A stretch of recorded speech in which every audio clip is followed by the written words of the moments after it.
Oi meninos, primeiro ano, sejam bem-vindos. Vamos iniciar aqui mais uma conversa, mais uma aula. Deixa eu colocar aqui nosso tempo, pegar aqui nosso livro. E vocês peguem o material de vocês, caderno, livro, tá? Vamos fazer uma aula hoje somente de correção, tá certo? Sobre as atividades relacionadas ao capítulo 3. Vou resolver uma questão de Enem, fazer alguns comentários, porque afinal o ensino médio já se inicia aí a preparação para o Enem. Vocês já precisam estar aí familiarizados, pelo menos, com as questões de Enem. Beleza? Vamos lá, meninos. Estou aqui com o livro de vocês aí na página 70. É a primeira atividade. Nós temos aí, tem duas fontes, dois textos, né? Isso. E o autor faz o seguinte questionamento após a leitura do texto. Questão 1, 2 e 3. Lembrando que a 2 e a 3 não irei responder, tá, meus queridos? Porque é uma questão pessoal, é uma pergunta, é a sua opinião, tá? Então, vocês são capazes de fazer um belo texto sobre isso. Fizeram, né? Um belo texto. Vamos aí para a questão 1, que é como cada um dos textos, né? O texto 1 e o texto 2, apresenta o sistema da casta na Índia atual. Então, o primeiro texto ele aborda o sistema de castas do ponto de vista filosófico-religioso.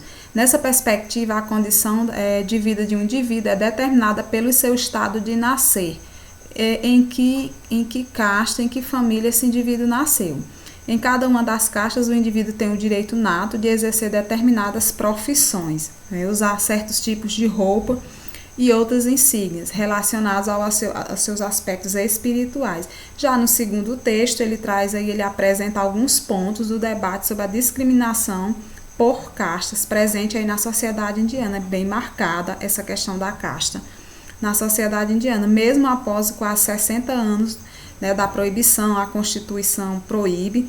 Né, o texto ainda discute, ele traz essa discussão, essa discriminação estabelecida dentro dessa sociedade indígena, que são aí os famosos Dalits, todo o racismo contra esse povo. Tá certo, meus queridos?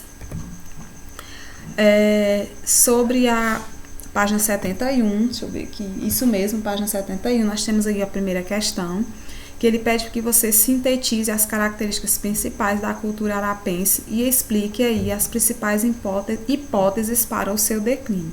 Sobre as hipóteses, versa-se aí pelas questões climáticas, né? Os estudos, né? Apesar dessas fontes serem ainda incipientes, serem poucas para contar, para falar da riqueza dessa civilização, mas essas fontes dão conta que foram questões climáticas, né? Como secas, né? Que gera aí crises econômicas e sociais, e extinguiu-se essa população. A civilização arapense, ela formou-se aí por volta de 2800 a.C., na região do subcontinente indiano, no Vale do Indo, aí uma região de rios. A cultura caracterizava-se pelo dinamismo da vida urbana e por uma economia baseada aí na agricultura de irrigação, né, como algumas técnicas diversificadas. Durante o apogeu da civilização arapense, conheceu-se aí o crescimento econômico e a expansão urbana, com uma grande atividade comercial. Beleza, meus queridos? A questão 2, ele traz aí o item A, B, C, D e E, para que você marque o que é verdadeiro e o que é falso. É isso mesmo. O item A fala sobre os aras, e os aras eram povos seminômades que levaram a Índia a uma cultura agrícola característica que é representada nos Vedas. Então, essa questão ela é falsa. Essa afirmativa é falsa. Eu coloquei aqui as estrelinhas para vocês não verem. Questão B. Sobre os guerreiros, eles eram politeístas e com uma organização social rígida, os aras entravam em conflito com as populações que não aceitavam a sua dominação. É uma alternativa verdadeira. Ok, meus queridos. Sobre a C, no período clássico, a cultura área foi imposta a populações nativas que foram obrigadas a assimilar as crenças, as divindades e os rituais do hinduísmo. Não vou responder, vou deixar aí a dúvida no ar. A questão D, no período védico, os grupos autoctônicos do Vale do Indo foram assimilados pelos povos árias ou forçados a se deslocar para o sul. Outros entraram em conflitos com os recém-chegados. Essa alternativa D, ela é uma alternativa verdadeira. E por último, não menos importante, alguns historiadores defendem que a divisão da sociedade em casta teria sido fundada numa discriminação racial, ou seja, de raças, sido fundada numa discriminação racial baseada na origem e depois justificada pela origem divina de cada posição social, meus queridos. Isso aí, confere se é verdadeiro, se é falso. Nós falamos sobre a origem das castas, que ela está intimamente ligada às questões religiosas. Vocês lembram, né, que eu falei das partes do Deus que foi assassinado e etc, né? Então, por esse viés, é uma alternativa verdadeira, ok? Vamos aqui ver como é que vai ficar, tá? Vai ficar em F, V, F, V, V. Ok, meus amores? A questão 3, ele pede que você explique de que maneira o budismo questiona o sistema de casta, né? Na aula nós conversamos que o budismo, ele não veio com imposição, mas é uma doutrina, né? Que ele não exigia a abolição, mas era uma doutrina, era um modo de se viver que qualquer pessoa de qualquer sociedade ela poderia praticar o budismo, né?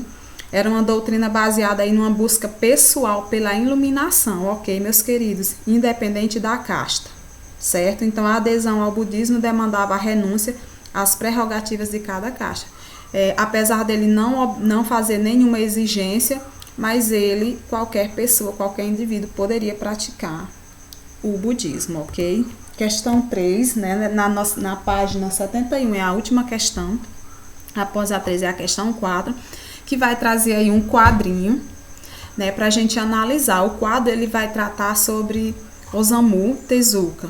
Ele ficou conhecido por popularizar, vocês me perdoem aí, tá? A minha tradução, a minha pronúncia, né, não é muito boa, me perdoe, mas ficou conhecido por popularizar esse artista, os mangás. Acho que todos vocês conhecem os mangás. As histórias em quadrinhos japonesas, né? Uma de suas obras conta a história de Buda, e os personagens dos quadrinhos a seguir são o garoto Capra, filho de Sudra. Sudra que é uma casta inferior, tá? E o rei Kosala, que é de uma classe superior, um Brahmane, certo? Após ser salvo pelo garoto, o rei adotou ele como filho por conta da gratidão. Então, vamos analisar aqui. A gente percebe aqui o garoto, né? O rei aqui, e ele pergunta, Capra, você é você, né? Aí ele, sim, você é um Sudra? Sim, eu sou. Um Sudra que nem sequer é considerado gente. O rei vai responder, que coisa horrível. Aí um Sudra da mais baixa das castas, né? O diálogo vai se desenrolando aí nesse sentido. E o rei vai muito espantado e ao mesmo tempo grato, porque esse menino salvou a vida dele, vai e diz, eu preferia nem sequer saber disso. É um mangá da editora São Paulo do ano 2009. Diante da análise, passaremos aqui para as questões.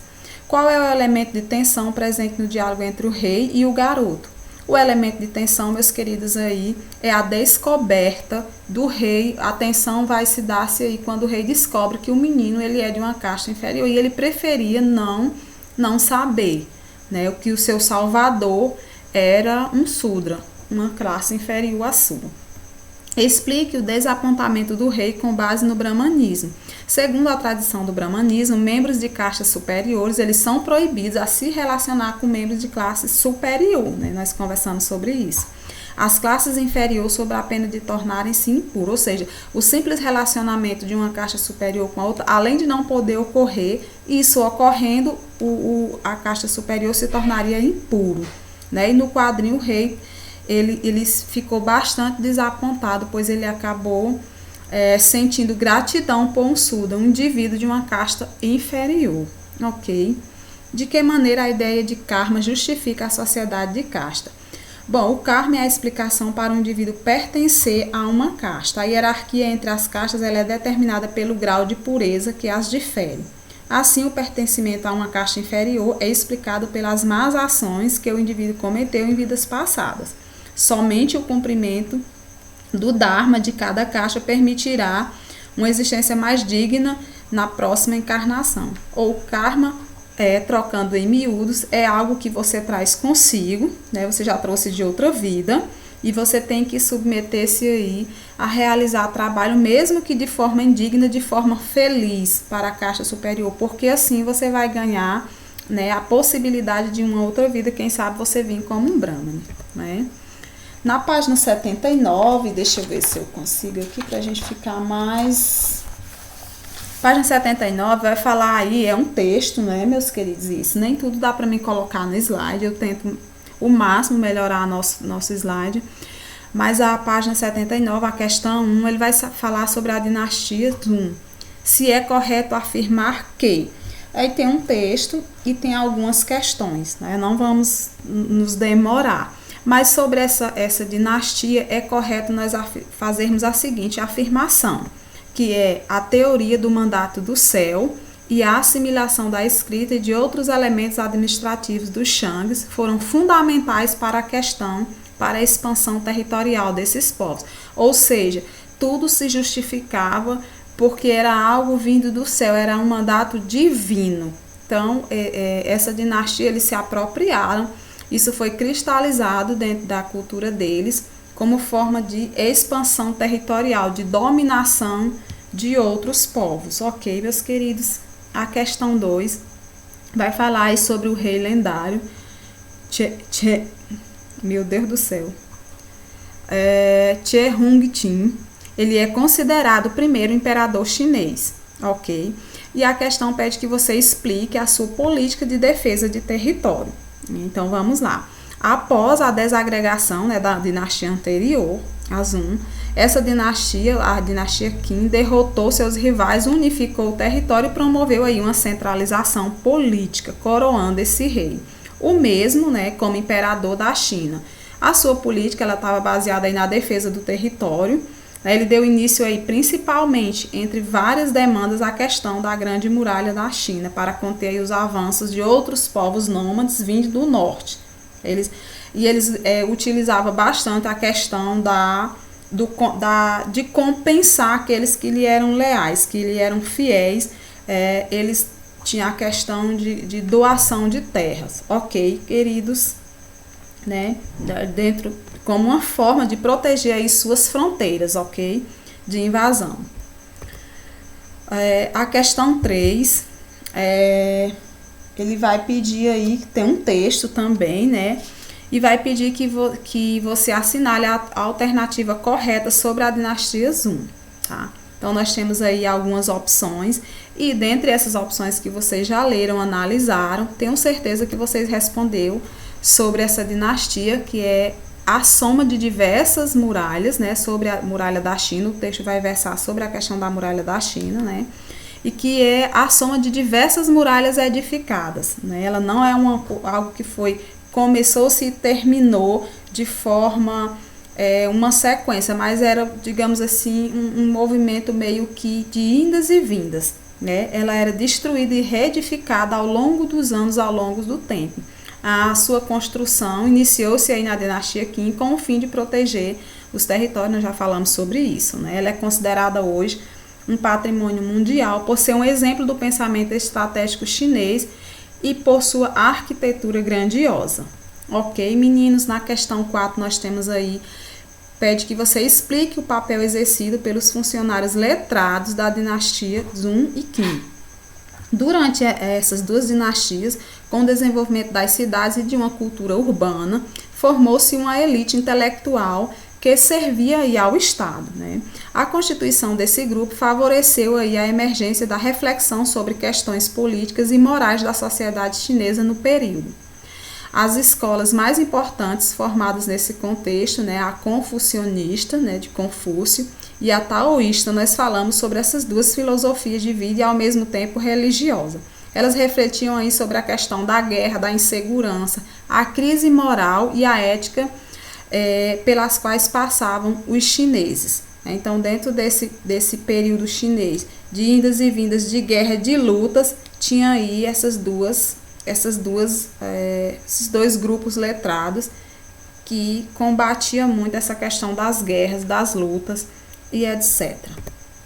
Na página 80, né, só virando a página do livro de vocês aí, nós temos aí a questão 5, que tem um texto, ele pede que você leia o texto, analise a alternativa correta. Esse texto ele vai tratar sobre o estabelecimento da Rota da Seda e o que ela favoreceu em seu início. Tem algumas questões, nós vamos aqui escolher como alternativa correta, tenho certeza que vocês escolheram, a alternativa B, pois a Rota da Seda, ela possibilitou aí a entrada de produtos exóticos e a introdução do budismo na China.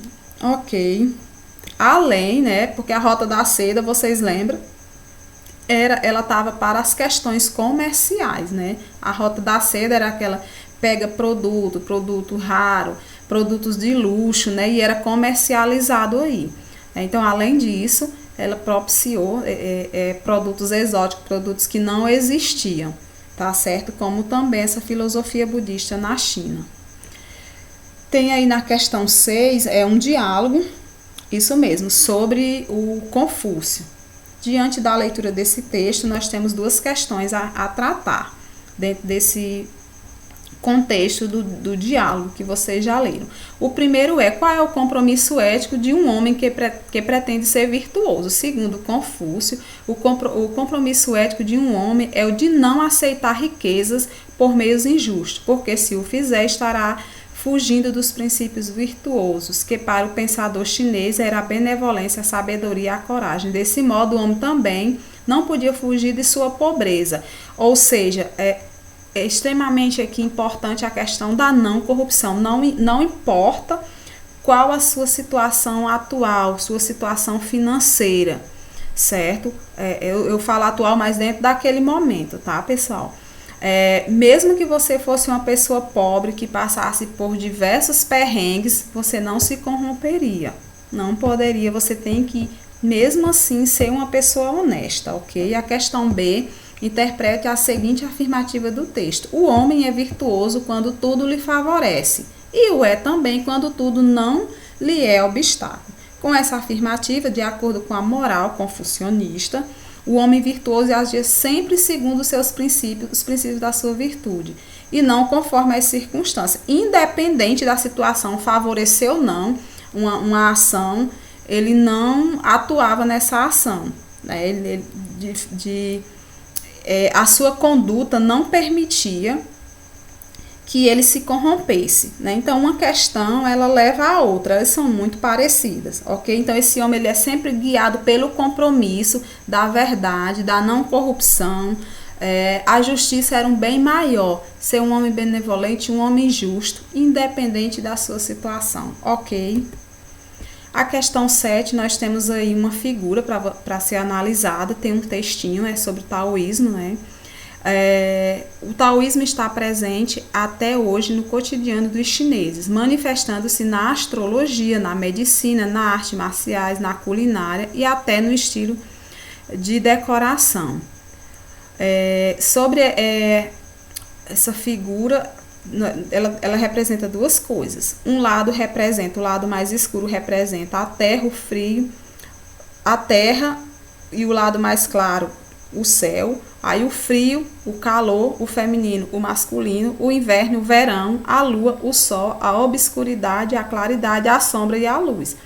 É mais ou menos como se fosse algo, os opostos, né? São lados opostos, tá? Mas que ao mesmo tempo está mesmo que oposto, está no mesmo local, numa mesma direção, ok? Os dois lados, eles se complementam, eles se completam, formando aí um círculo. Essa simetria, contudo, ela não é estática, ela é rotacional, sugerindo um movimento cíclico, certo, queridos? Além disso, em cada um dos lados existe um pequeno círculo, né, que é aqui, ó, os pequenos círculos, representando o oposto. Esses dois círculos simbolizam a ideia de que quando uma das forças atinge o seu ponto extremo, manifesta dentro de si a semente do seu oposto. E os dois princípios são, ao mesmo tempo, oposto, tá? Então é mais ou menos por aí. Se vocês não compreenderam, se quiserem pesquisar melhor, ou eu acho até mesmo que vocês já sabem para além disso sobre esse símbolo, né? É um símbolo que as pessoas usam bastante, os adolescentes, né? Nós vamos aqui para uma questão do Enem, para a gente ter mais ou menos uma noção. Lembrando, meus queridos, que para responder essa questão, nós vamos ter aí que ter a competência, a habilidade, né, de analisar a produção da memória pelas sociedades humanas. Eu trouxe aqui da seção Enem de vocês, na primeira questão, tá? Para a gente fazer uma análise. Lembrando, meus queridos, eu coloquei aqui esse comentário, depois vocês podem pausar e ler. O comentário, ele vai... o Enem, ele está muito ligado à questão crítica. Para responder as questões de imagem, a imagem em movimento, a figura, a gente tem que saber um pouco sobre a história e suas fontes. E nós já tivemos uma aula, inclusive, de revisão sobre isso, né?